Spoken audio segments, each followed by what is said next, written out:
सहना भवतु सहनौ भुनक्तु सह वीर्यं करवावहै तेजस्विनावधीतमस्तु मा विद्विषावहै। ओम शांति शांति शांति।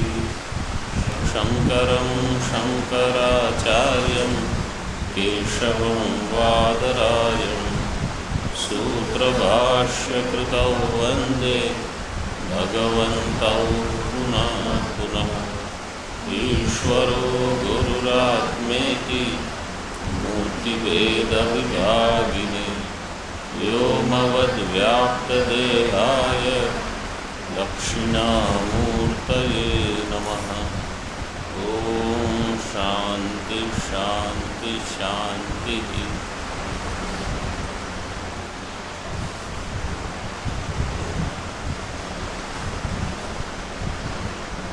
तृतीय मंत्र का 101 पृष्ठ पर भाष्य की अंतिम पंक्ति, ऐसे टीका भी दिखाती है।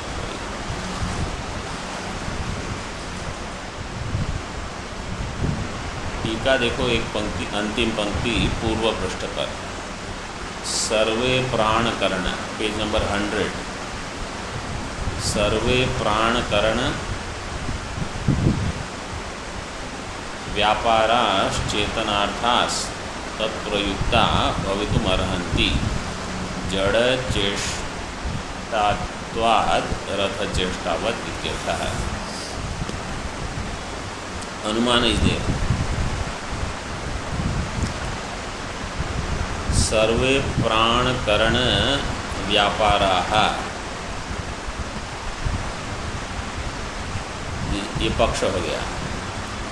चेतनार्थाः तत्प्रयुक्ता भवितुमर्हन्ति, चेतनार्थाः इसी का अर्थ किया, तत्प्रयुक्ता भवितुमर्हन्ति, ये हो गया साध्य। हेतु क्या दिया? जड़ चेष्टात्वात्। दृष्टांत रथ चेष्टावत। देखो, पंक्ति देख के ही समझ में आ गया, वहाँ अनुमान है। सरल है कि क्या कहना क्या चाहते हैं।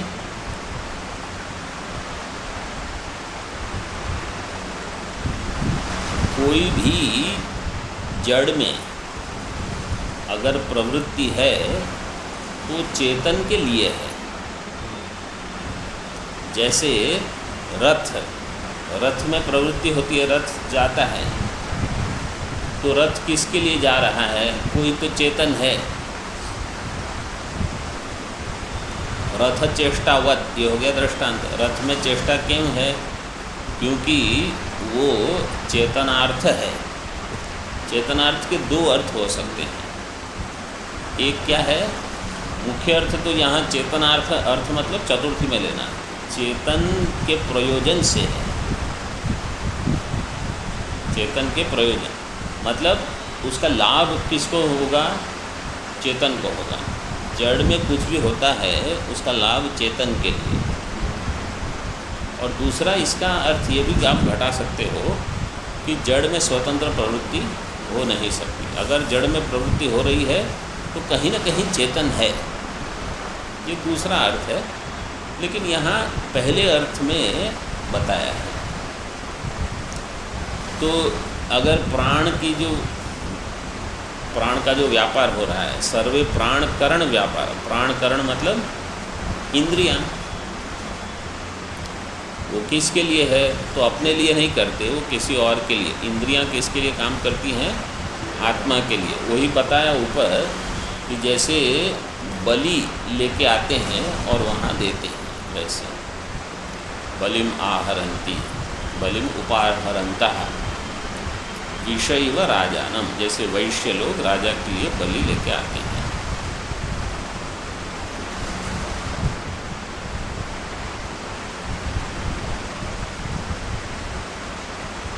भाष्य में जो अंतिम पंक्ति लिखी है, यदर्था यद प्रयुक्ताश्च सर्वे वायुकरण व्यापाराः सो अन्यः सिद्धः इति वाक्यार्थः। यदर्था यद प्रयुक्ताश्च, जिसके लिए सारे वायुकरण व्यापार हैं। वायु मतलब प्राण, प्राण करण व्यापार मतलब प्राण से प्रयुक्त जो इंद्रियों के व्यापार हैं, ये सारे के सारे वो कोई और है, उसके लिए ये काम कर रहे हैं। ये सब की गतिविधियाँ किसी और के लिए। किंच अस्य विस्रंसमानस्य शरीरस्थस्य देहिनः देहाद् विमुच्यमानस्य किमत्र परिशिष्यते एतद्वैतत् अस्य विस्रंसमानस्य शरीरस्थस्य देहिनः देहाद् विमुच्यमानस्य किमत्र परिशिष्यते एतद्वैतत् अस्य विस्रंसमानस्य शरीरस्थस्य देहिनः। अस्य देहिनः, ये जो देही है, विस्रंसमानस्य,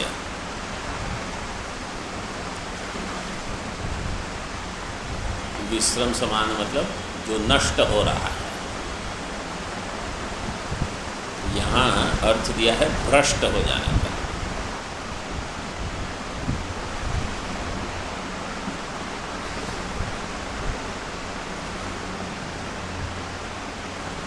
वो तो दूसरे इसका अर्थ है। दूसरी पंक्ति जो है ना, देहाद विमुच्यमानस्य, उसका अर्थ है आत्मा के, देही आत्मा के भ्रष्ट हो जाने का, मतलब जीवात्मा। लेकिन विश्रम समानस्य अर्थ क्या है?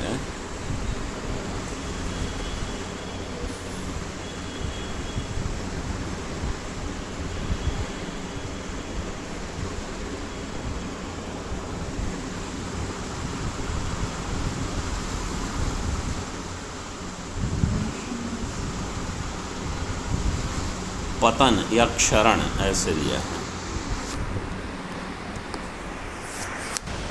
विश्रम समानस्य शरीरस्थस्य देहिनः, देही जो होगा वो होगा देह के साथ संबंध वाला, मतलब जीवात्मा। विश्रम समानस्य शरीरस्थस्य देहिनः देहाद विमुच्यमानस्य, वो देह से जब छूट जाता है, मतलब जीव, वो तो देह में है। आत्मा तो शरीर छोड़ के जा नहीं सकता, और आत्मा देही भी नहीं है वास्तव में।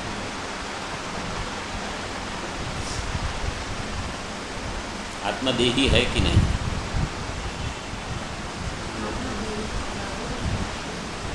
भगवत गीता में द्वितीय अध्याय में भगवान पहले जो उपदेश देते हैं, आत्मा को देही बना के ही देते हैं।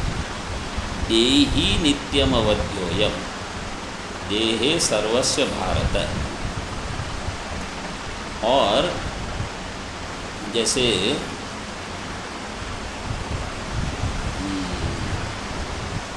देहिनोस्मिन् यथा देहे कौमारम यौवनम जरा, तो देहिना, भगवान ने उपदेश का जो आरंभ किया वहाँ आत्मा को देही मान के उपदेश किया है। देहिनोस्मिन् यथा देहे कौमारम, देह में कौमारम यौवनम जरा तथा देहांतर प्राप्ति, देहांतर प्राप्ति देहिना। तो देही को देहांतर प्राप्ति हुई तो जीवात्मा ही होगा, शुद्ध चेतन नहीं होता। लेकिन वहाँ प्रकरण जो है वो शुद्ध चेतन का है, इसे मान करके ये सब शुद्ध चेतन के लिए है, ऐसा समझना है। आप लोगों को कभी ये प्रश्न हुआ था कि नहीं?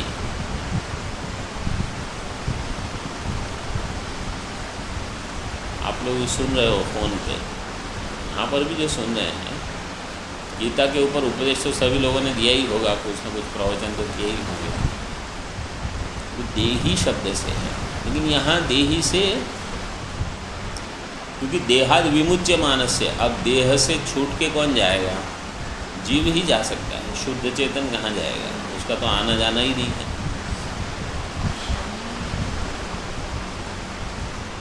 तो अगर वो जीव शरीर छोड़ के चला गया तो देह का क्या होगा? ये तो इसमें प्राण नहीं रहेंगे तो ये नष्ट हो जाएगा, तो कुछ भी नहीं रहेगा। किमत्र परिशिष्यते न किंचित् एतद्वैतत्। टीका में देखो, अब भाष्य में देखो, अस्य शरीरस्थस्य आत्मनो विश्रम समानस्य अवस्रम समानस्य भ्रंशमानस्य, भ्रष्ट हो गया, देहिनो देहवतः, शरीरस्थस्य आत्मना, आत्मा जो कि शरीर में है, देहिना विश्रम समानस्य अवस्रम समानस्य भ्रंशमानस्य, यहाँ से भ्रष्ट हो जाता है, हट जाता है। विस्रंसन शब्दार्थ बताते हैं, देहाद विमुच्य मानस्य, उसी का अर्थ किया। विश्रम समानस्य देहाद विमुच्य मानस्य। हाँ,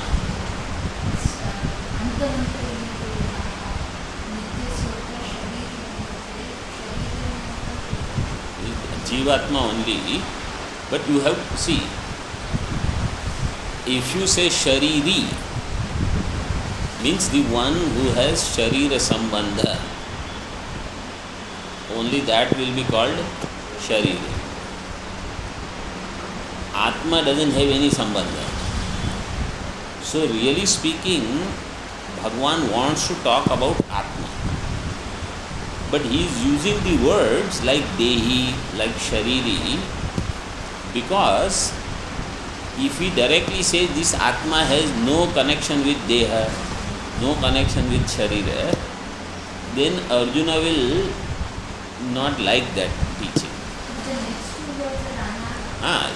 So teaching is for Atma, but Atma is referred by all Jivatma references.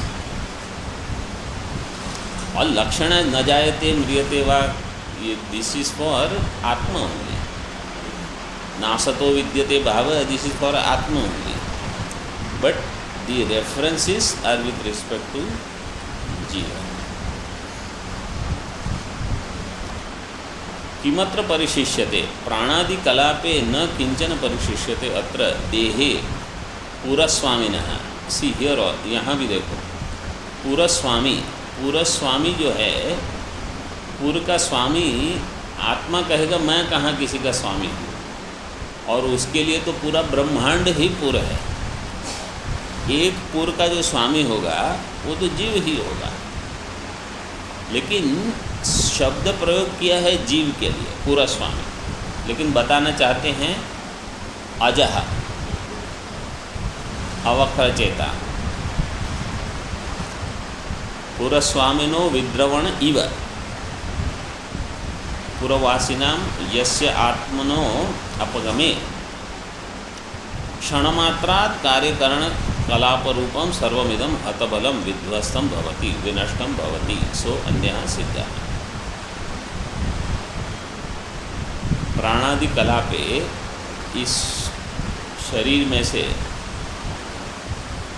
जब जीवात्मा निकल जाता है तो किमत्र परिशिष्यते, कैसे, जैसे दृष्टांत दिया, देहे पूरस्वामिनो विद्रवण इव पूर्ववासिनां। जैसे एक राजा है नगर का, छोटे नगर का भी देख लो, राजा जब शहर छोड़ के चला जाता है, नगर छोड़ के, तो प्रजा यहाँ वहाँ हो जाती है। ये एक वाक्य आप बहुत जगह इसका उपयोग कर सकते हो। जैसे समझो दृष्टांत, अब कोई एक संस्था चलानी है, ठीक है, संस्था का जो हेड होता है ना, वो अधिक समय यहाँ वहाँ जाता है, तो वहाँ के जो रेसिडेंट लोग होते हैं ना, वो फिर सब अपने अपने इसमें रत हो जाएंगे। वहाँ कुछ उनको वहाँ भी रहना पड़ेगा, एक पैर तो वहाँ रखना ही पड़ेगा हमेशा, आप ज़्यादा घूम नहीं सकते। और जिसका राजा हमेशा बाहर होगा ना, वहाँ वो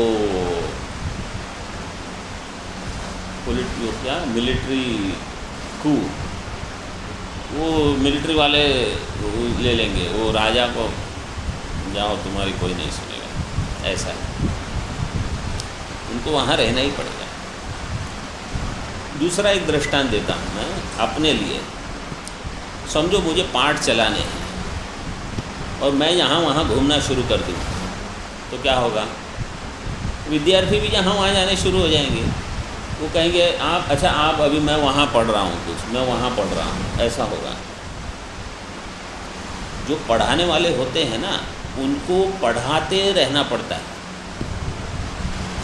क्योंकि अगर वो कहेंगे अच्छा अब 4 दिन छुट्टी, अब 6 दिन छुट्टी, अब 5 दिन छुट्टी, एक साल में ऐसे 2 3 4 बार हो गया, आप देखोगे जो पढ़ने वाले होंगे वो भी छुट्टी मारे।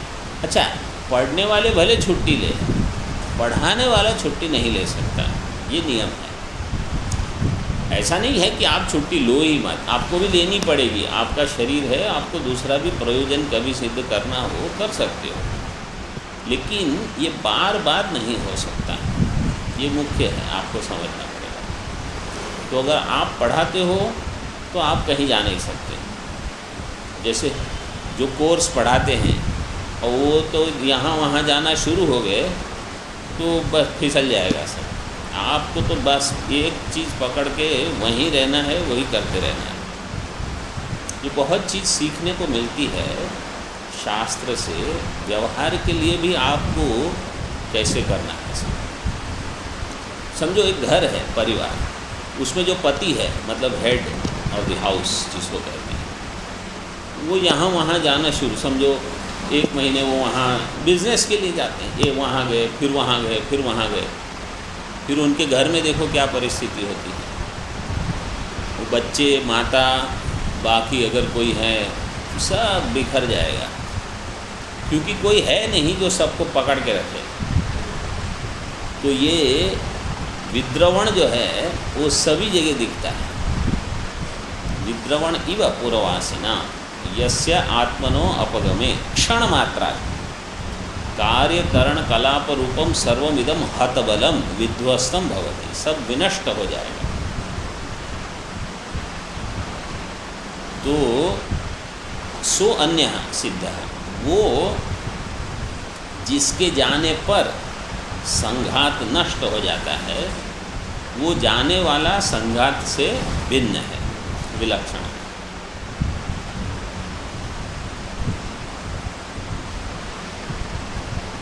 टीका में देख लो, शरीरम चेतन शेषम तद विगमे भोगानर्हत्वात् राजपुरवत इत्यर्थः। शरीरम चेतन शेषम मतलब बाकी जो चेतन हिस्सा है, वो शरीर का जो अभी जीवित है, उसकी क्या परिस्थिति होगी? वो नष्ट हो जाएगा। ऐसे चेतन शेषम, चेतन शेष मतलब चेतनस्य शेषम, चेतन होगा शेषी, शरीर क्या होगा? चेतन का शेष, शेष शेषी, जिसके लिए होता है वो हो जाएगा शेषी, और जो अन्य के लिए होता है वो होता है शेष। तो शरीरम चेतन शेषम तद विगमे, चेतन विगमे, तो इस शरीर, यहाँ शरीर में से अगर जीवन चला गया, भोग अनर्हत्वात्, ये भोग के योग्य नहीं रहेगा। भोग अनर्ह, अनर्ह मतलब अयोग्य हो जाएगा, जैसे राजपुर। अब मैं दूसरा एक साधारण दृष्टांत देता हूँ, ये भारत में तो बहुत ही प्रसिद्ध है। समझो आपने कोई ज़मीन ले ली, उसके आसपास कुछ बनाया नहीं, फेंस नहीं की, आप ऐसे ही हमारी ज़मीन है, वहाँ 2 साल तक गए नहीं, फिर वहाँ जाके देखो कोई और रह रहा है वहाँ, आप कहोगे भाई आप कहाँ से? बोले आपको ज़मीन खरीदनी है हमसे, हम आपको बेचेंगे। अभी मुझे किसी ने बताया उनकी ज़मीन किसी और ने किसी और को बेच दी 5 करोड़ में। अब वो कोर्ट में जा रहे हैं, बता रहे हैं कि ये ज़मीन तो हमारी है, बेची किसने और पैसा किसने ले लिया। हमारे यहाँ ये बढ़िया है, केवल ये भारत में हो सकता है, किसी की भी ज़मीन कोई भी लेके। अच्छा, आपकी ज़मीन है लेकिन वहाँ ये गुंडे वगैरह घुस गए, आपको जो देंगे वो ले लो पड़ेगा। बम्बई में बांद्रा का पॉश एरिया, 80 करोड़ की ज़मीन, उसमें गुंडे घुस गए सब। वो केवल ये कहेंगे हम जानते हैं आपका लड़का कौन सी स्कूल में पढ़ता है।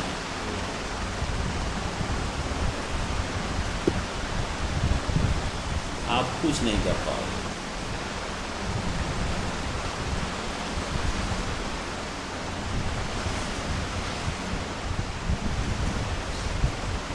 ऐसा है।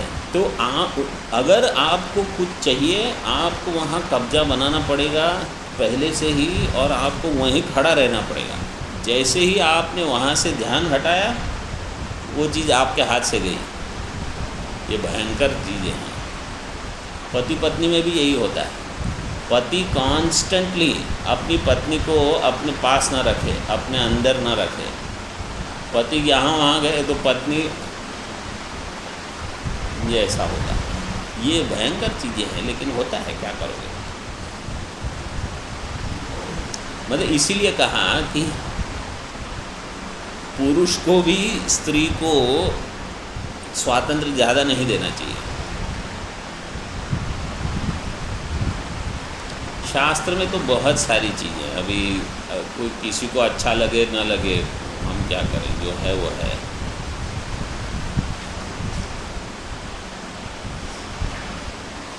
अन्यथा सिद्धम शंकते। अब पूर्व पक्ष शंका करता है, नहीं नहीं, ये तो अन्यथा सिद्ध है। अन्यथा सिद्ध मतलब वो प्राण के या जीव के बिना भी ये शरीर रह जाएगा।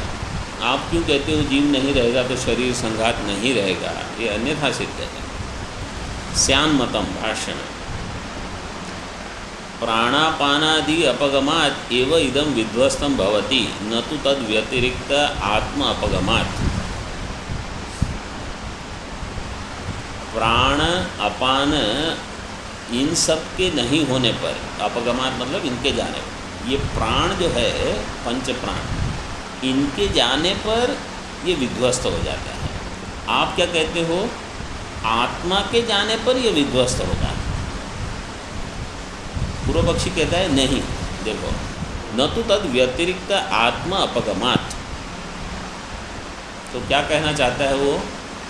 प्राण के चलने से ये शरीर चलता है, आत्मा के रहने से शरीर चलता है, ऐसा नहीं है। ये पूर्व पक्ष कह रहा है। शरीर को कौन बनाए रखता है? प्राणापान। शरीर को आत्मा मतलब जीवात्मा नहीं बनाए रखता है। न तो तद व्यतिरिक्त आत्मा अपगमात् प्राणादिभिः एव ही मर्त्यो जीवति।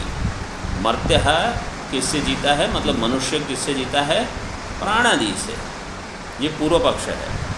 सिद्धांति कहेगा न एतद अस्ति, नहीं, ऐसा नहीं है।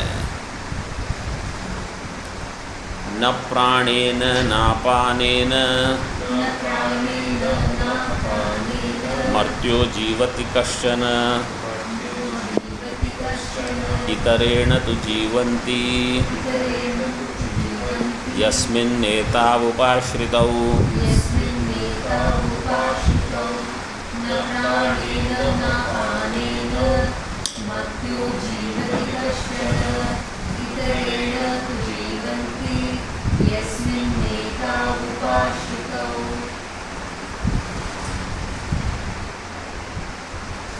न प्राणेन न अपान। पूर्व पक्षी ने क्या कहा? प्राण अपान से ये मर्त्य जीता है। सिद्धांति क्या मतलब मंत्र क्या कहता है? प्राण अपान से इसका जीवन नहीं चलता। इतरेण तु जीवंती, कोई और है। कौन है वो? यस्मिन एतौ उपाश्रितौ, जिसमें ये दो मतलब प्राणापान। यस्मिन एतौ प्राणापानौ उपाश्रितौ तेन मर्त्याः जीवन्ति। मर्त्याः जीवन्ति बहुवचन कर दिया।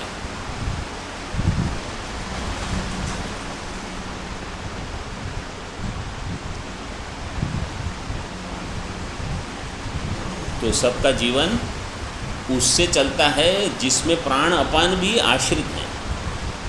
तो प्राण अपान भी आश्रित हैं, मतलब प्राण अपान तो खुद ही किसी और पर आश्रित है, वो कहाँ किसी को आश्रय देंगे।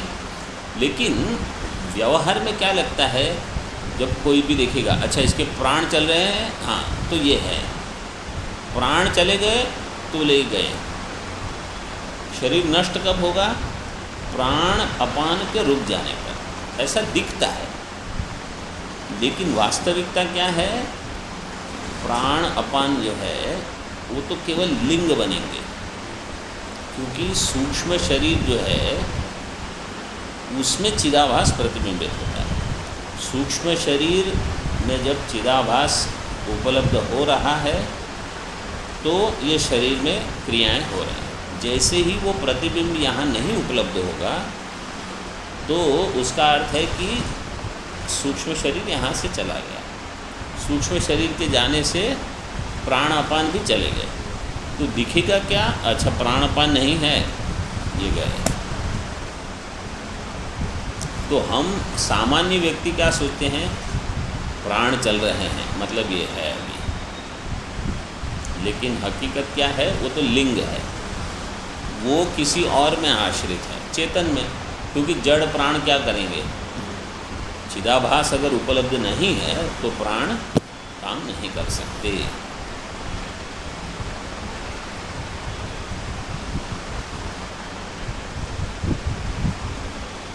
आश्रय न प्राणेन नापानेन चक्षुरादिना वा, न प्राण से न अपान से न इंद्रियों से मर्त्यो मनुष्यः देहवान कश्चन जीवति। मर्त्य इससे जीता नहीं है। कोई कहेगा कर्म से हो रहा है, प्रारब्ध कर्म चल रहा है इसलिए ये जीवित है। प्रारब्ध कर्म के जाने से इसकी मृत्यु हो गई, शरीर का नाश हो गया। बोले प्रारब्ध कर्म नष्ट हुआ, वो वास्तव में तो वो मुख्य है। जब प्रारब्ध कर्म समाप्त होता है तो चिदाभास निकल जाता है। चिदाभास कब तक रहेगा? जब तक प्रारब्ध कर्म है, ठीक है। तो प्रारब्ध कर्म जो है उसके होने से चिदाभास को कहा जाएगा आपको तो अब रहना है, अभी आप जा नहीं सकते। और जैसे प्रारब्ध कर्म पूरा हुआ चिदाभास जाएगा, इसके साथ प्राणापान जाएंगे। लेकिन यहाँ महत्व प्रारब्ध कर्मों को नहीं देना है, यहाँ महत्व चेतन को देना है कि जड़ में जो भी क्रियाएं होती हैं, प्रवृत्ति होती है, वो चेतन के लिए है, चेतन के होने से है, ये मुख्य है। तो मनुष्य कब तक जीता है? जब तक वहाँ चेतन का संचार है। लेकिन चेतन कब तक रहेगा? तो बोले प्रारब्ध जब तक है तब तक रहेगा। ऐसे मनुष्यो देहवान कश्चन न प्राणेन न अपानेन जीवति न कोपि जीवति न हि येषां परार्थानां संहत्यकारित्वात् जीवन हेतुत्वम उपपद्यते। ये कौन है? परार्थ है। परार्थानाम संहत्यकारित्वात्,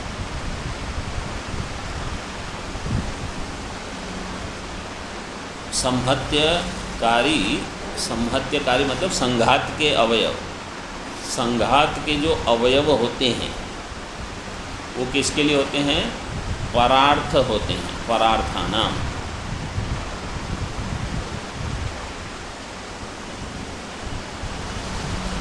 संघात के जो अवयव होते हैं वो परार्थ के लिए होते हैं, परार्थानाम संहत्यकारित्वात्।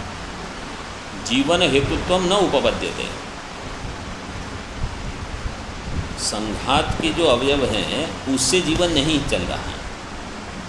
जिससे जीवन चल रहा है वो संघात का हेतु नहीं, संघात का हिस्सा नहीं है। स्वार्थेन, ये समझ में आया कि नहीं? ये मैं क्या कह रहा हूँ? आप लोगों को समझ में आ गया सबको फोन पे? स्वार्थेन असंहतेन परेण केनचित् अप्रयुक्तम संहतानाम अवस्थानम न दृष्टम गृहादीनां लोके। स्वार्थेन असंहतेन परेण, जो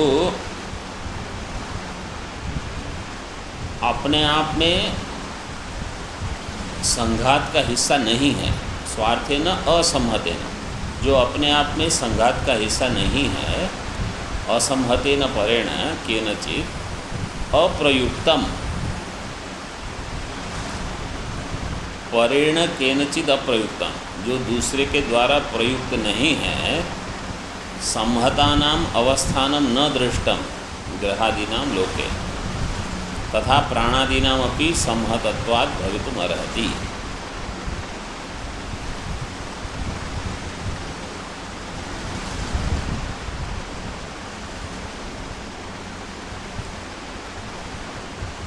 असंहत है चेतन, स्वार्थेन असंहतेन परेण केनचित् अप्रयुक्तम संहतानाम अवस्थानम। संघात की स्थिति अगर किसी और जो संघात से बाहर है, जो चेतन है, उससे अगर प्रयुक्त नहीं हो तो संघात की स्थिति नहीं रहेगी। मतलब संघात की स्थिति तभी रहेगी तो कोई और चेतन इसको चलाएगा, नहीं तो ये नहीं टिकेगा। जैसे देश को भी चलाना हो तो राजा ऐसा होना चाहिए जो बहुत कुछ देख सकता है, सोच सकता है, सब कुछ चलाए। ये भी संघात है, बहुत सारी चीज़ चलनी चाहिए। तथा प्राणादीनां संहतत्वात् भवितुम अर्हति। तो प्राणादि जो है वो संघात है, इसलिए उनका भी अवस्थानम संघात का जो हिस्सा नहीं है उसी के द्वारा प्रयुक्तम भवितुम अर्हति, उसी के द्वारा ये प्रयुक्त होगा। इसका अन्वय थोड़ा आगे पीछे है वाक्य का। न दृष्टम गृहादीनां लोके, ये है दृष्टांत है। संहतानाम अवस्थानम गृहादीनां, संहतानां गृहादीनां अवस्थानम लोके न दृष्टम। तब स्वार्थेन असंहतेन परेण केनचित् अप्रयुक्तम।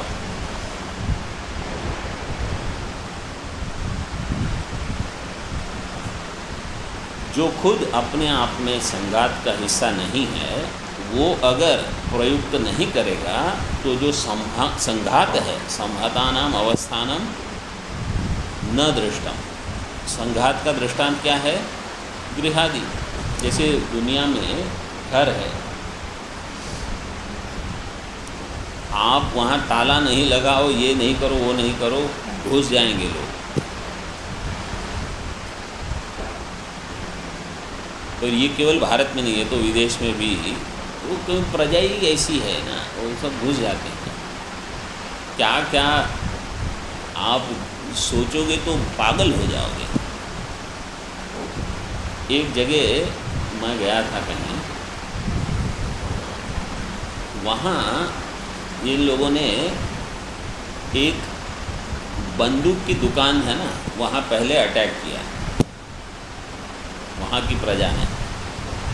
वहाँ से सारी बंदूकें, बंदूक मतलब केवल छोटी छोटी नहीं, बड़ी बड़ी सब निकाल ली पहले। अब करेंगे उसका उपयोग कहाँ करेंगे? वो खिलौने थोड़ी हैं। वो बड़ी बड़ी दुकानें हैं, वहाँ जाके ये लोग खड़े रह जाएंगे 2-3, सारा पैसा, हीरे जवाहरात सब। अब कोई कहेगा इस देश में आपको रहना है कि नहीं, आप कहोगे इस देश में मैं नहीं रह सकता, लेकिन ये सभी जगह हो सकता है। कहने का हमारा ये है कि प्रयोजन ये है कि ये कहीं भी होता है। आप कहोगे लेकिन ये दुकान मेरी है, इसमें सब मेरा, आपका कुछ नहीं है। आप इतने पैसे वाले हो, 2 दिन में आपकी सारी संपत्ति साफ, तो जितना इंश्योरेंस होगा उस हिसाब से मिलेगा। बहुत कठिन है।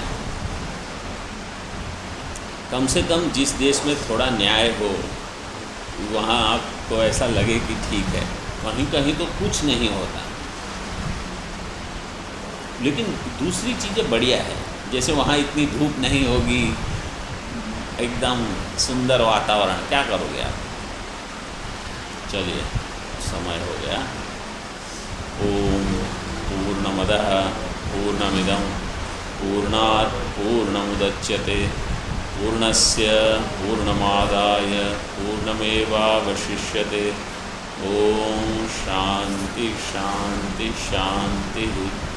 शंकरं शंकराचार्यं केशवं बादरायणं सूत्रभाष्यकृतौ वन्दे भगवन्तौ पुनः पुनः।